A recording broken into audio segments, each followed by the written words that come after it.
ಇಂದು ಭಾಲ್ಕಿಯ ಈದ್ಗಾ ಮೈದಾನಕ್ಕೆ ಸಚಿವ ಈಶ್ವರ್ ಖಂಡ್ರೆ ಭೇಟಿ ನೀಡಿ ಮುಸ್ಲಿಂ ಸಹೋದರರಿಗೆ ಈದ್ ಉಲ್ ಫಿತರ್ ರಂಜಾನ್ ಹಬ್ಬದ ಹಾರ್ದಿಕ ಶುಭಾಶಯಗಳನ್ನು ತಿಳಿಸಿದರು. ಈ ಸಂದರ್ಭದಲ್ಲಿ ಸೌಹಾರ್ದ, ಸಹೋದರತ್ವ, ಶಾಂತಿ ಮತ್ತು ಸಹಬಾಳ್ವೆಯ ಮಹತ್ವವನ್ನು ವಿವರಿಸಿ, ಹಿಂದೂ, ಮುಸ್ಲಿಂ, ಸಿಖ್, ಇಸಾಯಿ ಬಾಂಧವರ ನಡುವೆ ಭಾವೈಕ್ಯತೆ ಮತ್ತು ಶ್ರೇಷ್ಠವಾದ ಭಾಯಿಚಾರ ಬೆಳೆಸುವ ಸಂದೇಶವನ್ನು ನೀಡಿ, ಈ ಪವಿತ್ರ ಹಬ್ಬ ಎಲ್ಲರ ಜೀವನದಲ್ಲಿ ಸಂತೋಷ, ಸಮೃದ್ಧಿ ಮತ್ತು ಶಾಂತಿಯ ಬೆಳಕು ಹೊತ್ತೊಯ್ಯಲಿ ಎಂದು ಶುಭ ಕೋರಿದರು. ವಿಜಯನಗರ ಜಿಲ್ಲೆ ಕೂಡ್ಲಿಗಿ ರಂಜಾನ್ ಹಬ್ಬದ ಪ್ರಯುಕ್ತ ಪಟ್ಟಣದ ಅಂಚಿನಲ್ಲಿರುವ ಸಾಮೂಹಿಕ ಪ್ರಾರ್ಥನಾ ಮಂದಿರದಲ್ಲಿ ಶಾಸಕ ಡಾ ಎನ್.ಟಿ. ಶ್ರೀನಿವಾಸ್ ಅವರು ಸಮಾಜದ ಬಾಂಧವರ ಸಾಮೂಹಿಕ ಪ್ರಾರ್ಥನೆಯಲ್ಲಿ ಪಾಲ್ಗೊಂಡಿದ್ದರು. ಮೌಲಾನಾ ಅಖಿಲ್ ಮೌಲಾನರವರ ನೇತೃತ್ವದಲ್ಲಿ ರಂಜಾನ್ ಸಾಮೂಹಿಕ ಪ್ರಾರ್ಥನೆ ಜರುಗಿತು.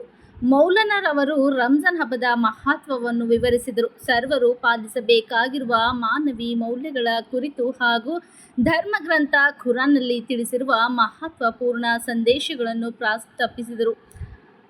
ಅಲ್ಲಾಹನು ಸರ್ವೋತ್ತಮ, ಆತನು ನಾವು ಮಾಡುವ ಪ್ರತಿಯೊಂದನ್ನು ಲೆಕ್ಕ ಹಾಕುತ್ತಾನೆ. ಸರ್ವರನ್ನು ಗೌರವದಿಂದ ಕಾಣಬೇಕು, ಸೇವಾ ಮನೋಭಾವ ಹೊಂದಬೇಕು, ದಾನ ಧರ್ಮ ಅನುಸರಿಸಬೇಕು, ಅಸಹಾಯಕರಿಗೆ ಶಕ್ತಿಯನುಸಾರ ನೆರವು ನೀಡಬೇಕು, ಇತರ ಧರ್ಮದವರೊಂದಿಗೆ ಸೌಹಾರ್ದತೆ ಪಾಲಿಸಬೇಕು, ಧರ್ಮ ಶ್ರದ್ಧೆ, ಹೆತ್ತವರಲ್ಲಿ ಗುರು ಹಿರಿಯರಲ್ಲಿ ಗೌರವ ಪ್ರೀತಿ ಹೊಂದಬೇಕು, ಖುರಾನ್ನಲ್ಲಿ ತಿಳಿಸಿರುವ ಎಲ್ಲವನ್ನು ಜೀವನದಲ್ಲಿ ಅಳವಡಿಸಿಕೊಳ್ಳಬೇಕಿದೆ. ಸಕಲ ಜೀವರಾಶಿಗಳಿಗೆ ಲೇಸನ್ನೇ ಆಶಿಸಿ ಜಗತ್ತಿನ ಶ್ರೇಯಸ್ಸಿಗಾಗಿ ಸಕಾಲಕ್ಕೆ ಅಗತ್ಯವಿರುವಷ್ಟು ಮಳೆ ಬಂದು ಸಾಕಷ್ಟು ಬೆಳೆ ಬರಲಿ. ಜಗತ್ತಿನಲ್ಲಿ ರೋಗ ರುಜಿನಗಳು ಸಂಪೂರ್ಣ ನಿರ್ನಾಮವಾಗಿ ಸಕಲ ಜೀವರಾಶಿಗಳು ಸುಖ ನೆಮ್ಮದಿಯ ಜೀವನ ನಡೆಸುವಂತಾಗಲಿ.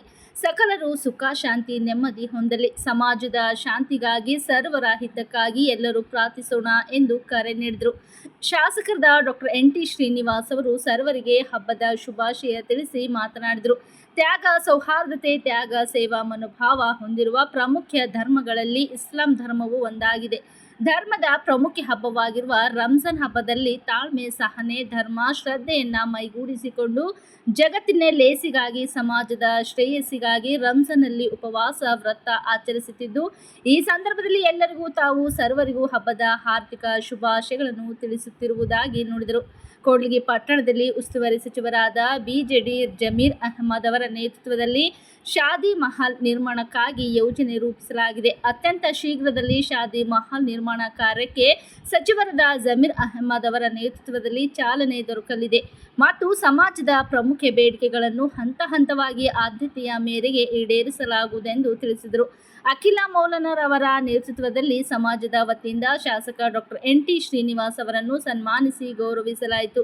ಜರುಗಿದ ಸಾಮೂಹಿಕ ಪ್ರಾರ್ಥನೆಯಲ್ಲಿ ಪಟ್ಟಣದ ಅಸಂಖ್ಯಾತ ಧಾರ್ಮಿಕ ಶ್ರದ್ಧಾವಂತರು ಭಾಗಿಯಾಗಿದ್ದರು. ಬಾಲಕರಾದಿಯಾಗಿ ಯುವಕರು, ವೃದ್ಧರು, ವಿಕಲಚೇತನರು ತುಂಬಾ ಉತ್ಸಾಹಕತೆಯಿಂದ ಶ್ರದ್ಧಾ ಭಕ್ತಿಯಿಂದ ಪ್ರಾರ್ಥನೆಯಲ್ಲಿ ಪಾಲ್ಗೊಂಡು ಪ್ರಾರ್ಥನೆ ಸಲ್ಲಿಸಿದರು. अगर हम और आप उसमें खर्च करेंगे, अल्लाह तबारक व तआला हमें दुनिया में बरकत देगा, आखिरत में बरकत देगा. हजरत अब्दुल्ला बिन मुबारक रहिमहुल्लाह का एक वाक़या नकल किया गया. एक आदमी बाहर निकले तो इनके पास आया, कहा कि मेरे ऊपर कर्ज है, 700 दिनार कर्ज है, मुझे कर्ज दे दो. ये कारोबार करते थे, पार्टनर थे. खत लिख कर भेजा के उसके पार्टनर से, और जो अकाउंटेंट था उसको कहा 7,000 दिरहम इनको दे दे. 7,000. वो देखा, उसे पूछा भाई कितने की जरूरत थी, कहा कि मुझे 700 की. कहा 7,000 बोल रहे हैं, गलत फहमी हो गई, अब चाहिए. जाकर उनसे कहा, लिखा गया पीछे, उन्होंने लिखा कि 7,000 नहीं बल्कि 14,000 दिरहम इसको दिया जाए. उसने लिखा कि आपको ये क्या है, आपका माल ऐसे जाया कर रहे हैं. उन्होंने कहा कि माल मेरा है, अल्लाह ने दिया है, तुझे क्या तकलीफ है, तुझे क्या तकलीफ है. और माल देने के बाद किसी पर एहसान मत जतलाइए, किसी पर एहसान मत जतलाइए. अगर आप माल देकर एहसान जतलाएंगे, अल्लाह तबारक व तआला दुनिया और आखिरत में इसका नुकसान आपको देगा. इसी तरीके से बिरादरान इस्लाम, हम असलाफ के वाक़यात को पढ़ते हैं. हमारे असलाफ मालदार होते हुए उन्होंने ज़कात नहीं दी. क्यों? उनके पास माल बचता ही नहीं था. आप गुरबा में, मसाकीन में, यतीमों में आप अपना माल तकसीम करें. अल्लाह ताला मुझे और आपको अमल की तौफीक अता फरमाए, आज की खुशियाँ नसीब फरमाए. छोटे छोटे बातों में दरारें ना डालें, झगड़े फसादात ना करें. खुशियाँ हैं, खुशियाँ मनाए। अल्लाह ताला ये ईद मेरे और आपके लिए अमन और सलामती की ईद बनाए। इंशाअल्लाह दुआ होगी। उसके बाद हमारे जनाब MLA साहब डॉक्टर श्रीनिवास वो इस वक्त हमारे पास मौजूद हैं, वो अपने कुछ तासुरात आपके सामने इंशाअल्लाह दुआ के बाद पेश करेंगे। मैं हमारी जमीयत अहले हदीस मसाजिद अहले हदीस कुटलगी की जानिब से तमाम मुसल्लियान ख़वातीन बच्चों की जानिब से मैं आपका इस्तकबाल करता हूँ। आपको अहलन व सहलन मरहबा कहता हूँ, वेलकम आपको कहता हूँ। आप हमारे पास आए हैं, हम आपका इस्तकबाल करते हैं। हजरात, जैसा कि आप जानते हैं, हमने कई सालों से ख्वाब देखा, वो ख्वाब ही रहा, वो शादी महल का ख्वाब था।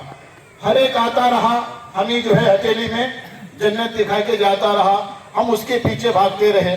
हमारे जिम्मेदारान ने, अल्लाह उनको जज़ाए खैर दे, अल्लाह उनकी खिदमत को कबूल करे, शुरू ही से कोशिश करते रहे।